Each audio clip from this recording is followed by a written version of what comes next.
Bayangkan ini sebentar saja. Bagaimana jika suatu hari nanti, ilmu tertinggi Jawa yang selama ratusan tahun hanya dibisikkan di ruang sunyi, diwariskan dari batin ke batin tiba-tiba dibuka terang-terangan.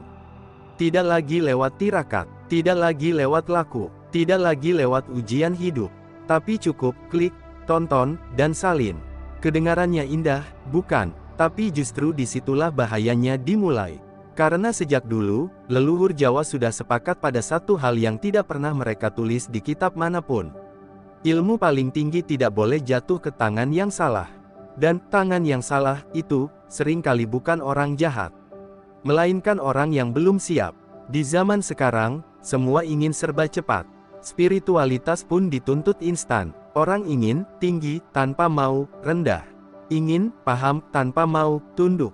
Padahal dalam falsafah Jawa, semakin tinggi ilmu seseorang, semakin sunyi hidupnya. Semakin dalam pemahamannya, semakin sedikit kata-katanya. Lalu pertanyaannya, kenapa ilmu setinggi itu justru disembunyikan? Kenapa tidak diajarkan terbuka agar semua tercerahkan?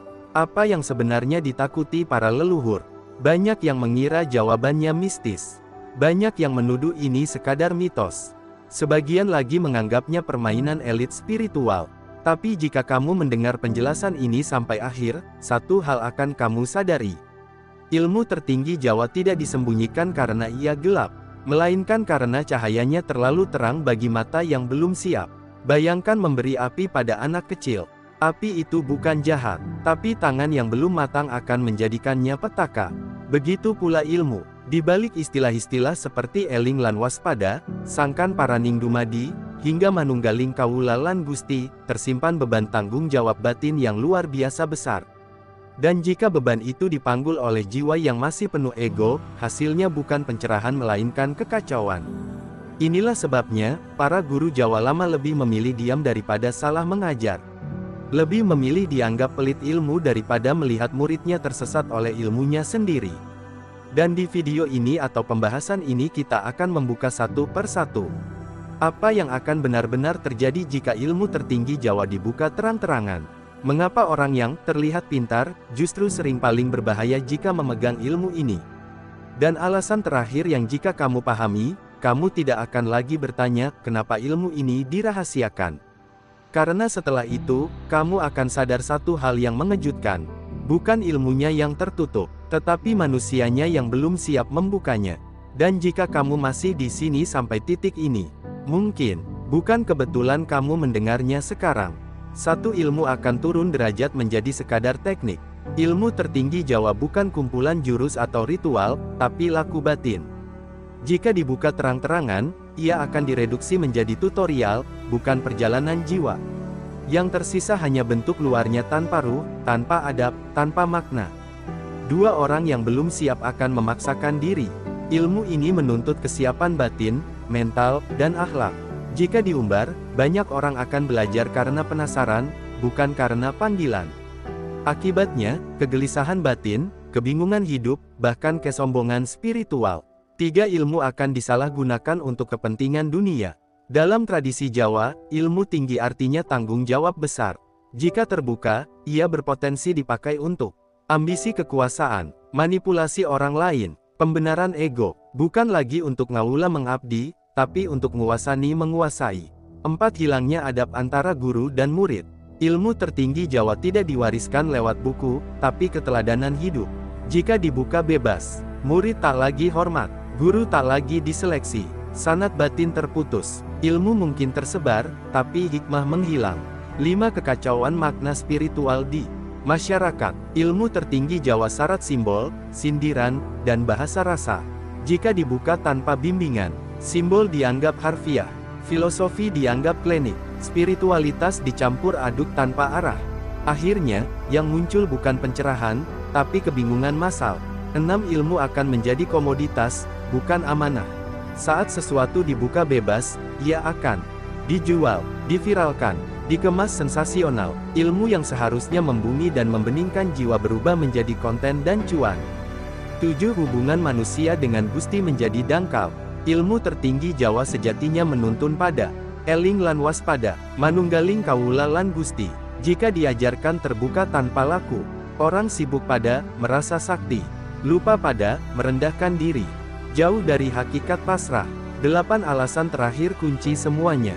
Karena ilmu tertinggi Jawa bukan untuk dipahami, tapi untuk dijelma dalam hidup. Ilmu ini tidak bisa diajarkan secara terang-terangan karena ia hanya terbuka pada yang siap, hanya dipahami lewat pengalaman, hanya hidup dalam keheningan. Bukan ilmu yang dicari, tapi ilmu yang datang saat manusia sudah layak menerimanya. Sing pantes bakal kaparingan, sing durung siap bakal kepaten obore. Poin 1. Ilmu akan turun derajat menjadi sekadar teknik. Dalam pandangan Jawa, ilmu tertinggi bukanlah sesuatu yang bisa dipisahkan dari laku hidup. Ia bukan kumpulan rumus, bukan hafalan, bukan pula sekadar praktik yang bisa ditiru secara mekanis. Ilmu tertinggi adalah proses penjernihan diri, sebuah perjalanan panjang yang mengubah cara seseorang berpikir, merasa, bersikap, dan akhirnya hidup. Ketika ilmu seperti ini dibuka terang-terangan, ia berisiko kehilangan ruhnya. Mengapa? Karena manusia modern terbiasa memahami ilmu sebagai alat. Alat untuk mendapatkan sesuatu, alat untuk menjadi lebih hebat, lebih dihormati, lebih berpengaruh. Padahal dalam falsafah Jawa, ilmu tertinggi justru bekerja dengan cara mengurangi, bukan menambah. Mengurangi ego, mengurangi keinginan dipuji, mengurangi rasa ingin menonjol. Jika ilmu ini diajarkan secara terbuka tanpa proses seleksi batin, maka yang tertangkap oleh kebanyakan orang hanyalah kulit luarnya. Yang dipelajari bukan, mengapa aku harus membersihkan batin, tetapi, bagaimana caranya agar aku terlihat punya ilmu. Disinilah ilmu turun derajat. Ia berubah dari jalan hidup menjadi trik, dari laku menjadi teknik, dari kesadaran menjadi alat pamer. Dalam tradisi Jawa lama, orang tidak bertanya, apa yang akan aku dapat dari ilmu ini? Melainkan, apa yang harus aku lepaskan agar layak menerima ilmu ini? Jika ilmu tertinggi dibuka bebas, pertanyaan itu terbalik.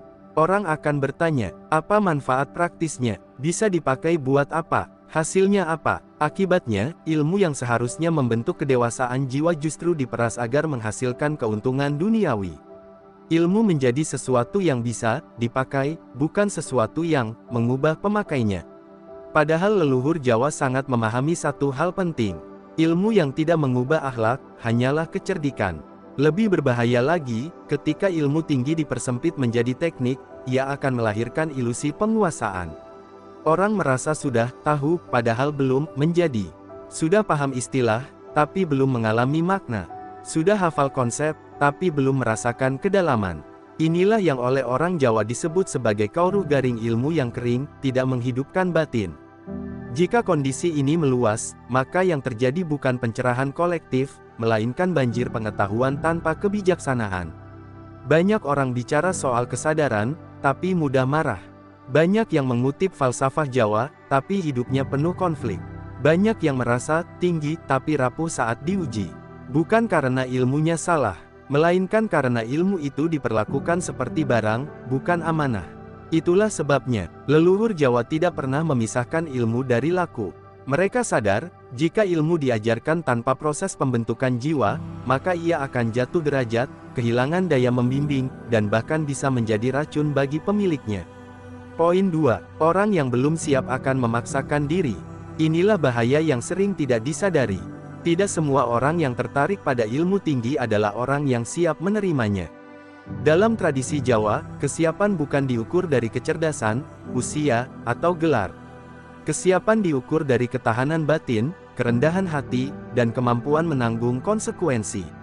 Jika ilmu tertinggi dibuka terang-terangan, maka yang terjadi adalah ledakan minat tanpa filter kesiapan. Orang akan datang bukan karena panggilan batin, tetapi karena rasa penasaran, ingin terlihat lebih, ingin diakui, ingin merasa istimewa, dan disinilah masalah besar dimulai. Ilmu tertinggi Jawa bekerja dengan cara mengguncang struktur batin seseorang. Ia membongkar ilusi tentang diri, memaksa seseorang melihat bayangan gelap dalam dirinya, dan menuntut kejujuran total pada hati sendiri. Bagi jiwa yang siap, proses ini memang berat, tapi membebaskan. Namun bagi jiwa yang belum matang, proses ini bisa menjadi beban psikologis yang menghancurkan. Banyak orang tidak sadar bahwa mempelajari ilmu batin tanpa kesiapan justru dapat membuat gelisah tanpa sebab, merasa kosong dan kehilangan arah. Muncul rasa, aku lebih tahu, tapi rapuh. Bahkan memicu konflik batin berkepanjangan. Dalam bahasa Jawa, kondisi ini disebut keblinger rasa, perasaan tersesat karena membuka pintu batin sebelum mampu menutupnya dengan bijak. Masalahnya, orang yang belum siap seringkali tidak merasa dirinya belum siap. Ego justru membuat mereka yakin, aku sanggup, aku kuat, aku mampu. Padahal ilmu tertinggi Jawa bukan menguji kekuatan, melainkan kejujuran terhadap kelemahan. Ketika ilmu ini dibuka tanpa seleksi, banyak orang akan melompat ke tahap tinggi tanpa melewati proses dasar. Mereka ingin memahami puncak, tapi belum membersihkan fondasi. Akibatnya, batin menjadi tidak stabil. Lebih parah lagi, orang yang belum siap sering membawa niat tersembunyi. Ingin dihormati, ingin punya pengaruh, ingin merasa unggul. Ilmu yang seharusnya meluruhkan ego justru dipakai untuk memperkuat ego. Inilah ironi besar yang sangat ditakuti para leluhur. Dalam tradisi lama, seorang guru tidak pernah tergesa mengajarkan ilmu tinggi. Murid diuji bukan lewat pertanyaan, tapi lewat cara hidupnya. Cara berbicara, cara bersikap, cara menghadapi masalah. Bukan untuk menghakimi, tapi untuk memastikan. Apakah ilmu ini akan menyelamatkannya, atau justru menjerumuskannya? Jika ilmu tertinggi dibuka terang-terangan, mekanisme penjagaan ini hilang. Orang belajar sendirian, tanpa cermin, tanpa pembimbing, tanpa koreksi. Dan ilmu batin yang seharusnya membawa keseimbangan justru memunculkan kegaduhan dalam diri. Leluhur Jawa memahami satu kebenaran pahit. Tidak semua pengetahuan cocok untuk semua tahap kehidupan. Memberi ilmu tinggi kepada jiwa yang belum matang sama seperti memberikan beban berat pada tulang yang belum kuat. Yang rusak bukan bebannya, tapi pemikulnya. Itulah sebabnya ilmu tertinggi tidak disembunyikan karena pelit, melainkan karena belas kasih. Belas kasih agar manusia tidak celaka oleh sesuatu yang sebenarnya suci. Dari dua poin ini saja, kita bisa mulai memahami bahwa masalah utama bukan pada ilmunya, melainkan pada manusia yang ingin memilikinya tanpa kesiapan. Ilmu tertinggi Jawa tidak pernah menolak siapapun. Ia hanya menunggu sampai seseorang cukup hening untuk mendengarnya. Dan di poin berikutnya, kita akan masuk pada bahaya yang lebih besar lagi. Saat ilmu tinggi jatuh ke tangan orang yang siap secara intelektual, tetapi belum bersih niatnya. Poin 3. Ilmu akan disalahgunakan untuk kepentingan dunia. Leluhur Jawa sejak awal menyadari satu kenyataan pahit tentang manusia. Semakin tinggi pengetahuan seseorang, semakin besar pula godaan untuk menggunakannya demi kepentingan diri sendiri. Inilah sebab utama mengapa ilmu tertinggi tidak pernah dilepas begitu saja ke ruang publik. Ilmu tertinggi Jawa bukan hanya soal pemahaman batin, tetapi juga ketajaman rasa. Ketajaman ini, jika jatuh ke tangan yang belum bersih niatnya, bisa berubah menjadi alat yang sangat berbahaya. Bukan berbahaya secara fisik, tetapi berbahaya secara psikologis, sosial, dan moral. Dalam tradisi Jawa, ada perbedaan tegas antara ngawula mengabdi, dan nguwasani menguasai. Ilmu tertinggi seharusnya membawa seseorang ke jalan ngawula melayani kehidupan, menjaga harmoni, menahan diri. Namun jika ilmu ini dibuka terang-terangan, sangat besar kemungkinan ia justru dipakai untuk nguwasani mengendalikan, memengaruhi, bahkan menekan orang lain secara halus.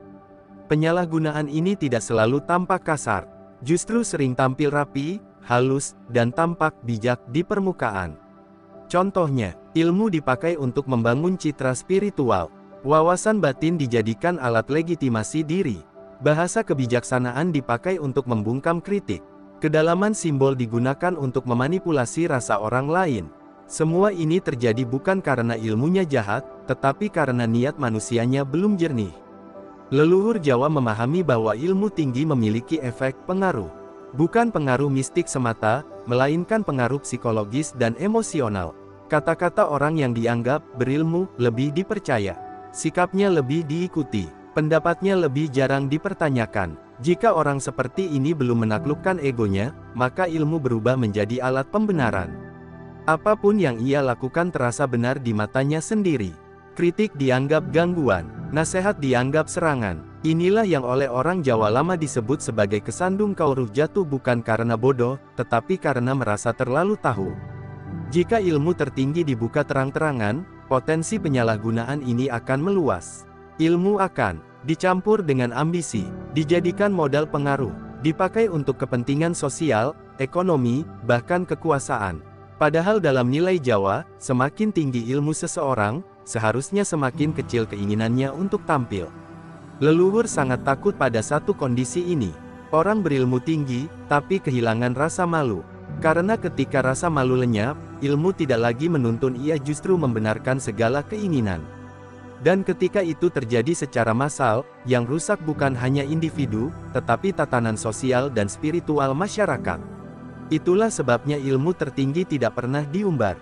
Bukan karena ia eksklusif, tetapi karena dampak salah gunanya terlalu luas. Poin 4. Hilangnya adab antara guru dan murid. Dalam pandangan Jawa, adab lebih tinggi daripada ilmu. Ilmu tanpa adab ibarat pedang tanpa sarung tajam, tetapi melukai kemana-mana. Ilmu tertinggi Jawa tidak pernah diwariskan melalui teks semata. Ia diturunkan melalui hubungan hidup antara guru dan murid.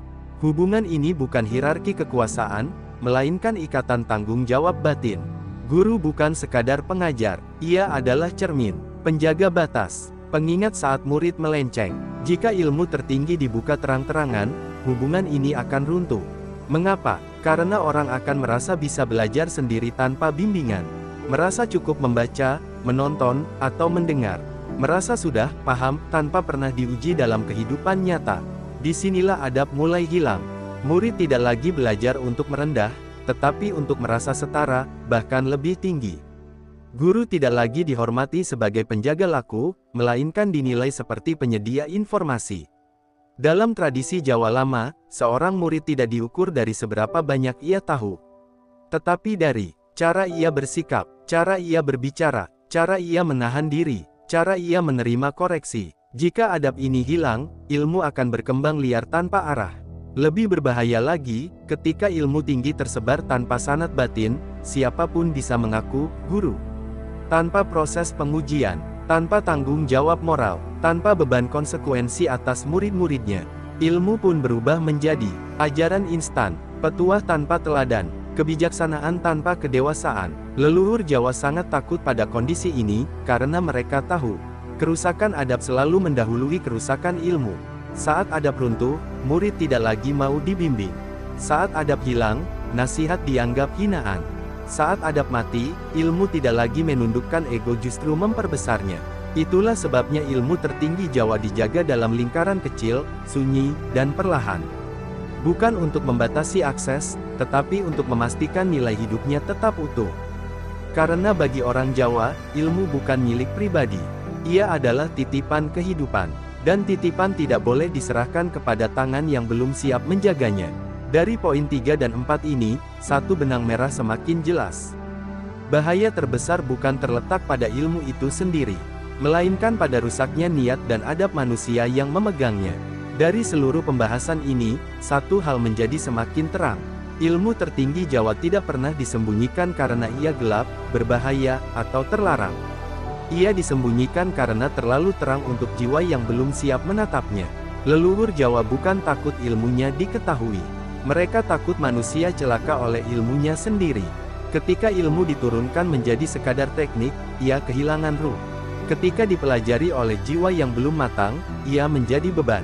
Ketika dipakai untuk kepentingan dunia, ia berubah menjadi alat kuasa. Ketika adab antara guru dan murid runtuh, ia kehilangan arah dan tanggung jawab.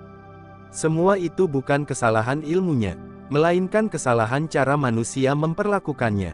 Ilmu tertinggi Jawa sejak awal tidak ditujukan untuk membuat manusia merasa lebih. Ia hadir untuk membuat manusia merasa cukup. Cukup dengan dirinya, cukup dengan perannya, cukup sebagai hamba yang sadar batas. Itulah sebabnya, ilmu ini tidak pernah diajarkan terang-terangan. Bukan karena eksklusif, bukan karena elitis, tetapi karena ia menuntut perubahan hidup, bukan sekadar pemahaman pikiran. Dalam falsafah Jawa, puncak ilmu bukanlah tahu segalanya, melainkan mengerti kapan harus diam, kapan harus menahan diri, dan kapan harus merendah. Ilmu tertinggi bukan yang membuat seseorang terlihat sakti, tetapi yang membuatnya tidak lagi ingin terlihat apa-apa. Dan disinilah alasan terakhir yang merangkum semuanya. Ilmu tertinggi Jawa bukan untuk dipahami, melainkan untuk dijelma dalam hidup sehari-hari. Ia tidak menuntut pengakuan, tidak mengejar pengikut, tidak membutuhkan panggung. Ia hidup dalam laku sederhana, dalam kejujuran batin, dalam kesadaran bahwa manusia hanyalah bagian kecil dari semesta yang besar. Maka jika hari ini ilmu itu terasa jauh, tersembunyi, atau seolah tertutup, bisa jadi bukan karena pintunya terkunci, melainkan karena kita belum cukup hening untuk mendengarnya. Sebab dalam ajaran Jawa, yang pantas akan didekatkan, yang siap akan dipertemukan, dan yang belum waktunya, akan dijaga dari sesuatu yang belum mampu ia tanggung. Dan mungkin, kesadaran itulah inti dari seluruh ilmu tertinggi itu sendiri.